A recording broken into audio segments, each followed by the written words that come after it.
मेरा नाम जगदीश है और मैं राजकीय महाविद्यालय अटरू में सहायक आचार्य के पद पर कार्यरत हूँ। पिछले क्लास में हमने बात की भारत की विदेश नीति के निर्धारक तत्वों की बात की। इस चैप्टर में हम बात करेंगे भारत की विदेश नीति की विशेषताएं और उससे संबंधित सिद्धांत।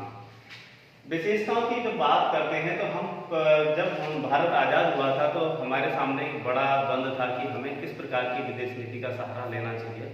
तो हमारी विदेश नीति के निर्माण में तत्कालीन प्रधानमंत्री पंडित जवाहरलाल नेहरू की सोच और उनकी जो कार्य थे उसका प्रभाव उनकी विदेश नीति पर भी दिखता है। तो उस दौर में अगर हम बात करें विशेषताओं की तो प्रारंभिक टाइम में जब भारत आज़ाद हुआ तो गुटनिरपेक्षता भारत की विदेश नीति का महत्वपूर्ण बिंदु था। गुटनिरपेक्षता की नीति भारत ने क्यों अपनाई, उसकी मुख्य वजह यह थी कि पूरी दुनिया दो गुटों में बट चुकी थी, जिसमें कि एक धड़ा तो संयुक्त राज्य अमेरिका था और दूसरा धड़ा सोवियत संघ था। उनके और साथ ही उनके समर्थक देश उनकी तरफ जा रहे थे। ऐसी क्यों?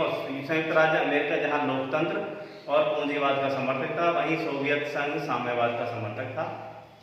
ऐसी स्थिति में भारत सहित उस समय आज़ाद होने वाले स्वतंत्र होने वाले देशों के सामने सबसे बड़ा संकट यह था कि वो किस प्रकार की विदेश नीति का अनुसरण करें, उनकी विदेश नीति किस पर आधारित हो या किस गुट की तरफ वो जाएं। और उनके पास एक तीसरा विकल्प ये था कि वो किसी भी गुट की तरफ ना जाएं। अगर वो किसी एक गुट की तरफ जाते तो उनके सामने ये बड़ा संकट था कि भावी समय में कोई युद्ध की संभावना बन सकती थी। ऐसी स्थिति में वो देश अभी आर्थिक और बाकी आधारभूत तरीके से अगर देखें तो काफ़ी कमजोर स्थिति में थे। इसलिए भारत के पंडित जवाहरलाल नेहरू, मिस्र के नासिर और यूगोस्लाविया के मार्शल टीटो, तीनों ने मिलकर के गुटनिरपेक्ष आंदोलन की शुरुआत की, जिसकी मुख्य विषय यह था कि इस गुट में शामिल होने वाले देश किसी भी गुट में शामिल नहीं होंगे, मतलब कि ना तो अमेरिका वाले धड़े में और ना ही सोवियत संघ वाले धड़े में। साथ ही वो अपनी जमीन का इस्तेमाल किसी सैनिक अड्डे के लिए नहीं करने देंगे। साथ ही वो आपसी परस्पर सहयोग के आधार पर अपनी विदेश नीति का अनुसरण करेंगे। इसमें वो पूरी तरह से ये अलग रहने की नीति थी, एक अलग नीति अपनाने की थी, किसी भी गुट से अलग रहते हुए। ऐसी स्थिति में भारत ने इस नीति का अनुसरण किया, क्योंकि भारत की स्थिति भी उस टाइम काफ़ी अच्छी नहीं थी और भारत भी नहीं चाहता था कि किसी भावी युद्ध का सामना करना पड़े।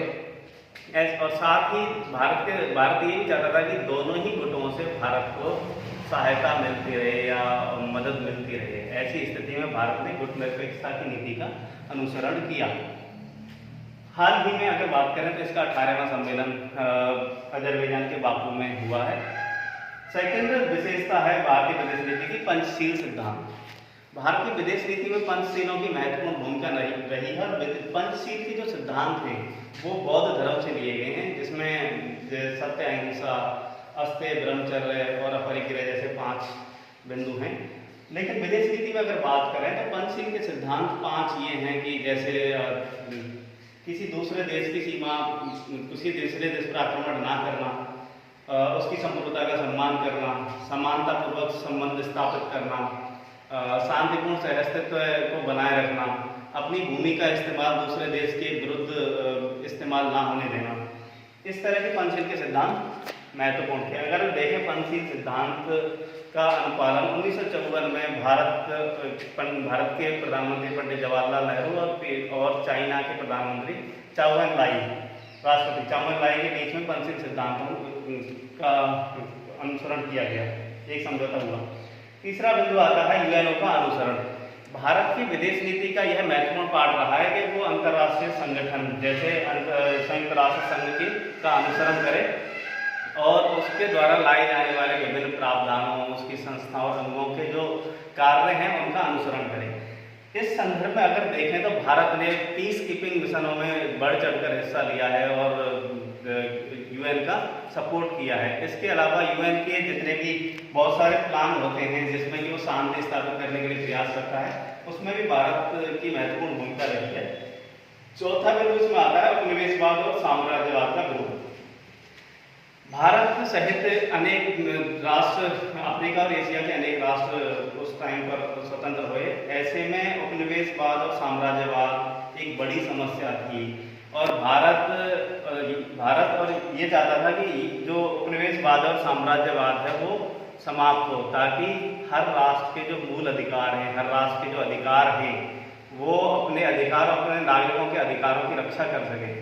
इसलिए भारत ने उपनिवेशवाद और साम्राज्यवाद का विरोध किया। इसके अंतर की बात करें तो आपको स्पष्ट मैं समझा देता हूँ कि उपनिवेशवाद का तात्पर्य यह है कि किसी देश के आर्थिक संसाधनों पर कब्जा कर लेना, ये है उपनिवेशवाद।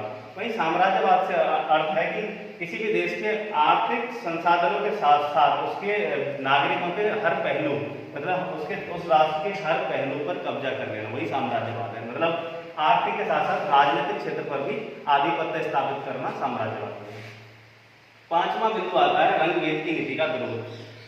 उस समय अगर हम देखें तो रंग-भेद की नीति बड़े स्तर पर देखी जाती थी। आज भी अगर हम देखें तो रंग-भेद जैसे मुद्दे देखने को मिलते, जैसे अमेरिका में जॉर्ज फ्लॉयड का अभी हाल ही में मुद्दा उभरकर सामने आया।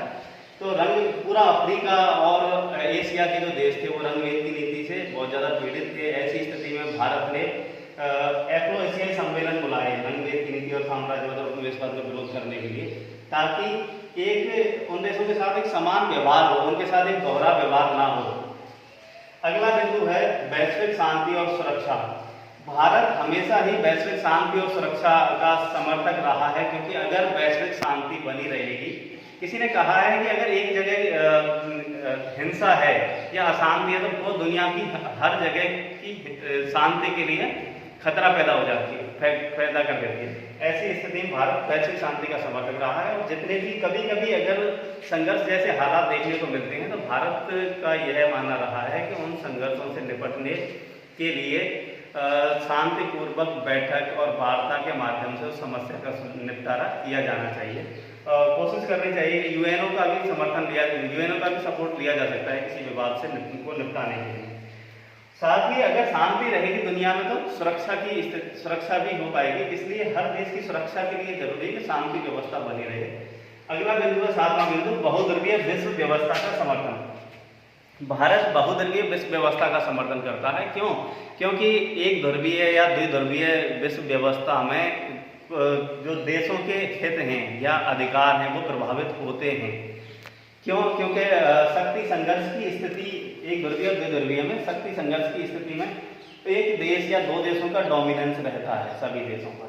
लेकिन जब बहुध्रुवीय विश्व व्यवस्था होगी तो वो बार्गेनिंग अच्छे से कर पाएंगे बाकी देश भी और अपने हितों को की रक्षा कर पाएंगे। इसलिए भारत हमेशा ही बहुध्रुवीय विश्व व्यवस्था का समर्थक रहा है।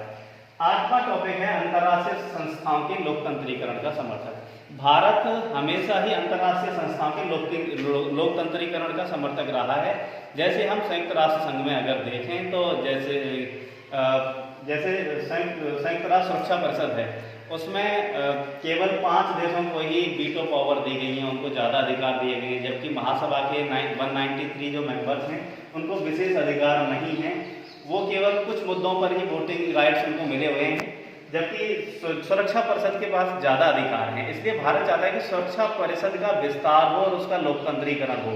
साथ ही भारत का मानना ये है कि जैसे WTO हो गया, विश्व व्यापार संगठन, वर्ल्ड बैंक हो गई और IMF जैसे जो संस्थाएं हैं उनमें एक देश या कुछ देशों का जो डोमिनेंस है, जैसे यूरोपीय देशों और अमेरिका का डोमिनेंस है, उसके बजाय वो खत्म हो। साथ ही उन संस्थाओं का लोकतंत्रीकरण हो ताकि हर देश की समान भागीदारी उसके नीति निर्माण में या उसके क्रियान्वयन में हो सके। अगला टॉपिक है गुजराल डॉक्ट्रिन। भारत ने अपने पड़ोसी देशों के लिए तत्कालीन प्रधानमंत्री